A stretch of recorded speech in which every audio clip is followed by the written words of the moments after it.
کتنا خوبصورت دین ہے کہ اگر انسان حلال کمائی کما رہا ہے تو اصل میں آخرت بھی کما رہا ہے اسی وقت. اگر شادی کے ذریعے سے اپنی خواہشات پوری کر رہا ہے تو شادی کرنے میں بھی اس کو عبادت ہے.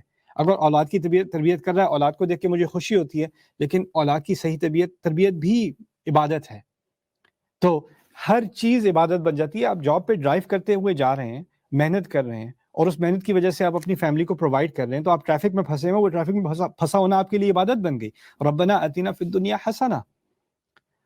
تو آپ نے جو چیزیں استعمال کی ہیں اچھے جائز اللہ تعالیٰ کے حلال دائرے کے اندر حرام سے دور رہتے ہوئے، وہ تمام چیزیں عبادت بن جاتی ہیں. البسمۃ فی وجہ اخیک صدقہ. رسول صلی اللہ علیہ وسلم کیوں کہتے ہیں کہ اگر آپ کسی کو اپنے بھائی کو دیکھیں اور مسکرائیں تو وہ بھی صدقہ ہے. یہ کیسا صدقہ ہے؟ اس میں نے کیا خرچ کیا ہے؟ لیکن آپ کسی کو دوست سے مل کے آپ کو خوشی ہوتی ہے، لیکن آپ اچھائی اور خوشی پھیلا رہے ہیں، وہ بھی دنیا میں حسنہ اور آخرت میں بھی حسنہ. کتنا پیارا دین ہے ہمارا.